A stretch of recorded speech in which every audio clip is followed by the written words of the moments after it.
யோஷித ராஜபக்ச இன்று குற்றப்புலனாய்வு பிரிவினரால் விசாரணைக்காக அழைக்கப்பட்டிருந்தார்.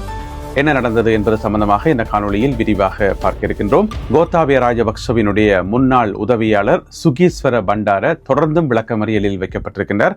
அது குறித்த விவரங்களையும், இலங்கையில் மரண தண்டனை நிறைவேற்றுவது நடைமுறைக்கு வருமாக இருந்தால், என்ன அப்படி ஒரு பேச்சொன்று அடிவழுது தானே, அது நடைமுறைக்கு வருமாக இருந்தால் உடனடியாக 58 பேர், பெண்கள் உட்பட 58 பேர் தூக்கிலிடப்படுவார்கள் என்று சொல்லி ஒரு தகவல் ஒன்று வந்திருக்கிறது. இந்த தகவலில் வேறு என்னென்னலாம் சொல்லப்பட்டுள்ளது என்பது சம்பந்தமாகவும் விரிவாக பார்க்க இருக்கின்றோம்.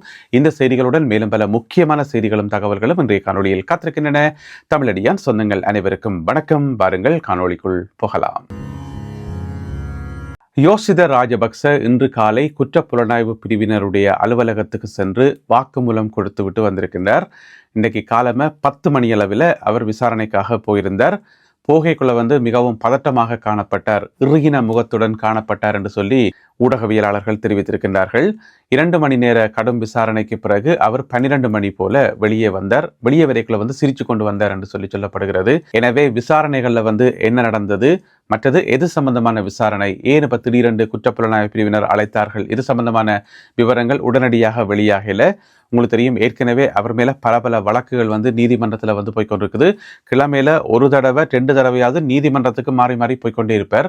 இப்ப பாத்தீங்கன்னு சொன்னா குற்றப்புலனாய்வு பிரிவினர் ஆரம்ப கட்ட விசாரணைகளுக்காக அழைத்திருக்கிறார்கள். எனவே அவர் மீது மற்றொரு புதிய வழக்கு ஒன்று மிக விரைவில் தொடுக்கப்படலாம் என்று சொல்லி எதிர்பார்க்கப்படுகிறது. கோத்தாபய ராஜபக்சவினுடைய தனிப்பட்ட செயலாளராக இருந்தவர் சுகீஸ்வர பண்டார, அதாவது கோத்தாபய ராஜபக்ச ஜனாதிபதியாக இருந்த காலத்தில் அவருக்கு மிகவும் நெருக்கமாக தனிப்பட்ட செயலாளராக இருந்தவர் தான் சுகீஸ்வர பண்டார. ஏற்கனவே கைது செய்யப்பட்டு பல தடவை அவருடைய விளக்கமறியல் காலம் நீடிக்கப்பட்டு கொண்டே வந்தது. அந்த அடிப்படையில் இன்று காலை அவர் நீதிமன்றத்திலே முற்படுத்தப்பட்டு அவருக்கான விளக்கமறியல் காலம் இந்த மாதம் ஆகஸ்ட் மாதம் 25ஆம் தேதி வரை நீடிக்கப்பட்டிருக்கிறது. கொழும்பு கோட்டை நீதவான் நீதிமன்றத்தில் அவர் முற்படுத்தப்பட்டிருந்தவர். என்ன கேஸ்ன்றது உங்களுக்கு தெரியும். ஒரே நேரத்தில் 2 வேலை பார்த்தவர், அதாவது கோத்தாபய ராஜபக்சவினுடைய செயலாளர், அதுக்கு தனிச்சம்பளம், அதோட வேறு இன்னும் ஒரு வேலை பார்த்தார் என்று சொல்லி 2 பக்கத்தாலையும் சம்பளங்கள், சலுகைகள், வாகனங்கள் 2மே அரசாங்க உத்தியோகம் தான். அதன் மூலம் அரசாங்கத்துக்கு நஷ்டத்தை ஏற்படுத்தினார் என்று சொல்லி அதனால்தான் அவர் தொடர்ந்து விளக்கமறியலில் வைக்கப்பட்டிருக்கார்.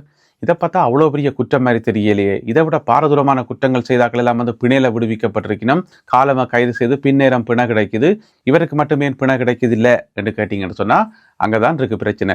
இவர் கைது செய்யப்பட்டது இந்த ஒரு கேஸுக்காக 2 வேலை செய்தார்னு சொல்லி. இனி வாக்குமூலங்கள்ல என்னென்னலாம் சொல்லி வச்சுக்காரோ தெரியாது தானே. கோத்தாபய ராஜபக்ச ஜனாதிபதியாக இருக்கேக்குள்ள இவர் பக்கத்திலேயே கூட நிழல் மாதிரி இருந்தவர் என்று சொன்னா இவருக்கு நிறைய விஷயங்கள் தெரிஞ்சிருக்கும் தானே.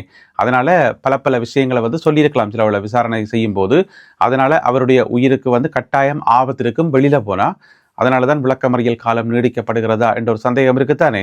அது சரி, வெளியில இருந்து தேவையில்லாம உயிரை வர்றதும் பார்க்க உள்ளுக்குள்ள பாதுகாப்பாக இருக்கலாம் தானே.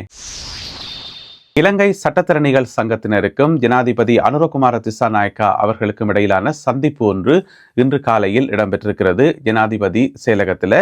அப்ப இலங்கை சட்டத்தரணிகள் சங்கத்தைச் சேர்ந்த முக்கியமான சட்டத்தரணிகள், அதனுடைய தலைவர், செயலாளர் என்று சொல்லி பெரிய ஆட்கள் எல்லாம் போயிட்டு ஜனாதிபதியை சந்திச்சுட்டு வெளியால வந்திருக்கிறார்கள். வரும்போது என்ன சொல்லிக்கணும்னு சொன்னா, சந்திப்பு நன்றாகவே இருந்தது, ஒரு மாற்றம் வரும் என்று சொல்லியிருக்கிறார்கள். வரும்னு சொல்லையில ஒரு மாற்றம் ஒன்று வரும், நாங்கள் எல்லா விஷயங்களையும் ஜனாதிபதிக்கு விளங்கப்படுத்திக்கிறோம் என்று சொல்லி.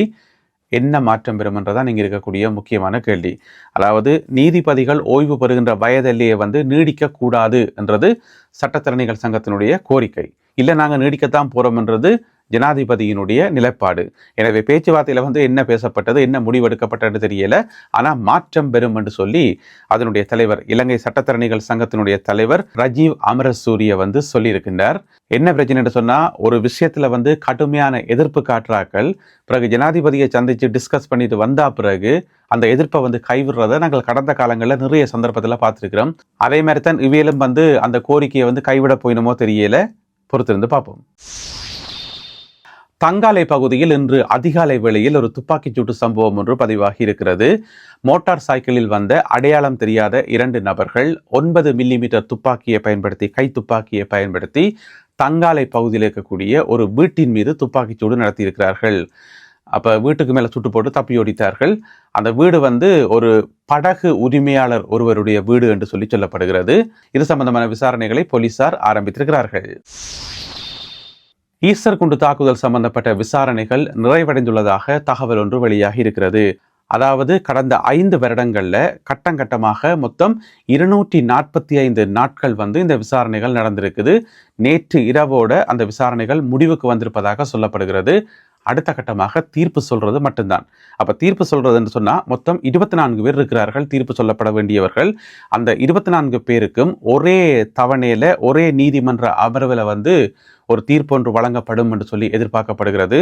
அந்த தீர்ப்பு மிகப்பெரிய ஒரு தீர்ப்பாக, ஒரு இலங்கையை அதிர வைக்கிற தீர்ப்பு என்று சொல்லுங்களேன். நாங்கள் முன்கூட்டியே சொல்ல முடியாது நீதிமன்றம் என்ன தீர்ப்பை வழங்க போகுது என்று சொல்லி. இருந்தாலும் அப்படி ஒரு எதிர்பார்ப்பு இருக்குது. 24 பேருக்கும் ஒரே தடவையில மிகப்பெரிய ஒரு தண்டனை அறிவிக்கப்படலாம் என்று சொல்லி. ஏனென்று சொன்னா ஈஸ்டர் குண்டு தாக்குதலை தடுக்க தவறினார்கள் என்று சொல்லி ஏற்கனவே 2 பேருக்கு முன்னாள் பொலிஸ்மா அதிபருக்கும் பாதுகாப்பு செயலாளருக்கும் ஏற்கனவே மரண தண்டனை தீர்ப்பு வழங்கப்பட்டு இப்ப ஜெயிலுக்குள்ள இருக்கிற மக்கள். அப்ப இன்னும் 24 பேர் இருக்கணும். இந்த 24 பேர்ல ஒரு முக்கியமான நபரும் இருக்கிறார். அவருடைய பேர் நௌஃபர் மௌலவி. அவர் உள்ளிட்ட 24 பேர். எனவே மிக விரைவில் தீர்ப்பு வழங்கப்படும் என்று சொல்லப்படுகிறது. மொத்தமாக 245 நாட்கள் இந்த வழக்கு விசாரணைகள் தொடர்ச்சியாக இடம்பெற்றிருந்தன. கொழும்பு மேல் நீதிமன்றத்தினுடைய 3 நிரந்தர நீதிபதிகள் அடங்கின ஒரு அமர்வு. அந்த 3 நீதிபதிகளும் யாருன்னு பார்த்தீங்கன்னு சொன்னா நவரத்ன மாரசிங்க ஒரு நீதிபதி, அடுத்த நீதிபதி சுஜீவ நிசங்க, அடுத்தவர் ராமநாதன் கண்ணன். இந்த 3 நீதிபதிகளும் அடங்கிய ஒரு குழுதான் இந்த வழக்கை இவ்வளவு காலமாக விசாரித்துக் கொண்டு வந்தார்கள். எனவே மிக விரைவில் தீர்ப்பு வழங்கப்படும் என்று சொல்லி எதிர்பார்க்கப்படுகிறது. இலங்கையில இப்ப ஓடிக்கொண்டிருக்கிற அடுத்த முக்கியமான பிரச்சனை மகாநாயக்க தேரர்கள் ஜனாதிபதி அனுரகுமார திசாநாயக்கா அவர்களுக்கு எழுதிய அந்த கடிதம். அந்த கடிதம் கிடைச்சதா கிடைக்கலான்னு சொல்லி அரசாங்க தரப்பிலிருந்து ஒரு பதிலுமே சொல்லல என்று சொல்லி நேற்று வரைக்கும் குறை சொல்லப்பட்டிருந்தது. பிறகு நேற்று பார்த்தீங்கன்னு சொன்னா அமைச்சர் நலிந்த ஜெயதிஸ் அவர்கள் அதற்கான ஒரு விளக்கத்தை சொல்லியிருந்தவர். பிறகு இன்றைக்கு பார்த்தீங்கன்னு சொன்னா மல்வத்து மகாநாயக்க தேரர் இருக்காரு தானே கண்டியில, அவர் சொல்லியிருக்கார் நாங்கள் கொடுத்த கடிதத்துக்கு ஜனாதிபதி தரப்புல இருந்து ஒரு பதிலுமே வேறையில. பொதுவாக பார்த்தீங்கன்னு சொன்னா மகாநாயக்க தேரர்கள் ஒரு கடிதம் எழுதினா எல்லா ஜனாதிபதிமாரும் கடந்த காலங்களில் இருந்த ஜனாதிபதிமார் அதுக்கு பதில் போடுவார்கள், அதுக்கு முக்கியத்துவம் கொடுப்பார்கள். ஆனா இப்ப இந்த முறை எந்த விதமான பதிலும் பெறையில, கடிதம் கிடைச்சதா இல்லையான்னு கூட ஒரு தகவல் எங்களுக்கு சொல்லப்படையல என்று சொல்லி தன்னை சந்திக்க வந்த மனித உரிமை அமைப்பு ஒன்றிடம் முறைப்பாடு கொடுத்திருக்கின்றார் மல்வத்து மகாநாயக்க தேரர். அப்ப இவர் சொல்றது உண்மையா, நேற்று அமைச்சர் நலிந்த ஜெயதிச சொன்னது உண்மையா? அமைச்சர் என்ன சொன்னவர் என்று சொன்னா இந்த மாதிரி கடிதம் கிடைச்சது உண்மைதான், அதுக்கு பதில நானே நேரடியாக சந்திச்சு பதில் விளக்கம் எல்லாத்தையும் சொல்லிட்டேன் என்று சொல்லி. ஆனா இங்க சொல்றார் இவர் மல்வத்து மகாநாயக்க தேரர் சொல்றார் இல்ல அப்படி ஒரு பதிலுமே விரையல் என்று சொல்லி. எனவே டெண்டிலையும் எது உண்மை என்று தெரியல. எனவே அதை நாங்க பொறுத்திருந்து பார்க்க வேண்டியிருக்குது. இதுக்கிடையில நாங்கள் ஏற்கனவே அடிக்கடி செய்திகளில் சொல்றாங்க தானே, இந்த பிக்குமாரை வச்சு இந்த கடிதத்தை எழுத பண்ணினதே பின்னுக்கிறது தூண்டி விட்டதே இந்த எதிர்கட்சிகளான் என்று சொல்லி. ஏனென்றா அவையெல்லாம் படாத பாடுபட்டு கொண்டிருக்கிறோம் என்று சொல்லி அடிக்கடி செய்திகளில் சொல்றாங்க தானே. இப்ப பாத்தீங்கன்னு சொன்னா எஸ்ஜேபி கட்சியை சேர்ந்த ஒரு பாராளுமன்ற உறுப்பினர் சுஜீவ சேனசிங்க அவர் அந்த கடிதத்தை தூக்கி காட்டுறாரு கையில வச்சு, இங்க பாருங்க இதுதான் அந்த கடிதம் என்று சொல்லி. அதாவது பிக்குமார் ஜனாதிபதிக்கு எழுதின அந்த கடிதத்தை இவர் பாராளுமன்ற உறுப்பினர் எல்லாருக்கும் காட்டுறாரு, ஊடகங்கள் மத்தியில் வச்சு காட்டுறாரு. இங்க பாருங்க இப்படி கடிதத்தில் எழுதி கிடக்குது, ஒரு பதிலும் போடையில என்ன என்று சொல்லி கடிதத்தை காட்டப்படுது. உங்களுக்கு அப்படி அந்த கடிதம் வந்தது? ஒரு ஜனாதிபதிக்கு அனுப்பப்பட்ட உத்தியோகபூர்வமான கடிதம், அவர் இன்னும் பதில் போடாக்க முதல் கடிதத்தை தூக்கி நீங்களும் கூட கையில வச்சு காட்டுறீங்கன்னு சொன்னா அப்ப நீங்களாம் பின்னுக்கு இருந்திருக்கீங்க. நீங்க படுற பாட்டை பார்க்கக்குள்ளே விளங்குது நீங்களாம் பின்னுக்கு இருந்தும் இந்த வேலையை பார்த்துக்கிறீங்கன்னு சொல்லி. எனவே அதை உறுதிப்படுத்தும் விதமாக எஸ்ஜேபி கட்சியை சேர்ந்த பாராளுமன்ற உறுப்பினர் அந்த கடிதத்தை பகிரங்கப்படுத்தி இருக்கின்றார். இலங்கையில் தூக்கு தண்டனை நிறைவேற்றப்படுமா இல்லையா என்று சொல்லி இப்போ ஒரு விவாதம் போய்கொண்டிருக்குது. இதுக்கு நிறைய பேர் ஆதரவாகவும் ஒரு சில அமைப்புகள் எதிராகவும் தங்களுடைய குரல்களை எழுப்பிக் கொண்டிருக்கிறார்கள். அது சம்பந்தமான ஒரு விவாதம் போய்கொண்டிருக்குது. அரசாங்கம் சொல்லுது அது ஒரு ஆரம்ப கட்டத்திலானப்பா இருக்குது, சும்மா டிஸ்கஸ் பண்ணாங்களே ஒழிய அது சம்பந்தமாக ஒரு முடிவு எடுக்கல என்று சொல்லி. எனவே நிறைய பேற்ற கருத்து இந்த மாதிரியான ஆக்களை வச்சு வடிவாத்தம் இருக்காம பிடிச்சி தூக்கி விடுங்க போனா போது. நாட்டில் எவ்வளவோ நல்ல சனமெல்லாம் சாகுது, இந்த வீதி விபத்தில் ஒன்றுமே அறியாத அப்பாவியெல்லாம் சாகும் போது போதைப் பொருட்களை கடத்தி கொண்டு அதை சின்ன சின்ன பொடிகளுக்கெல்லாம் கொடுத்து அவங்களுக்கு எடுக்கிற ஆக்கள் இருக்கத்தான் வேணுமா, பிடிச்சி தூக்கினா தான் என்னன்னு சொல்லி பொதுவான ஒரு ஒப்பீனியன் இருக்குத்தானே. இப்ப பாத்தீங்கன்னு சொன்னா ஒருவேளை அது நடைமுறைக்கு வருமாக இருந்தால் 58 பேர் ரெடியா இருக்கணுமாம். அதாவது இலங்கையில இதுவரைக்கும் மரண தண்டனை அறிவிக்கப்பட்ட மொத்தமாக 806 பேர் இருக்கணும். மொத்தமாக எல்லா விதமான குற்றங்களையும் சேர்த்து 806 பேர் இருக்கணும். ஆனா அரசாங்கம் என்ன சொன்னது, போதைப் பொருள் கடத்தலோட சம்பந்தப்பட்ட ஆட்களுக்கு தான் மரண தண்டனை வழங்கலாம்னு சொல்லி நாங்க இப்ப டிஸ்கஸ் பண்றோம்னு சொல்லி. அப்படி பார்க்கக்குள்ள 58 பேர் ரெடியா இருக்கணுமாம்.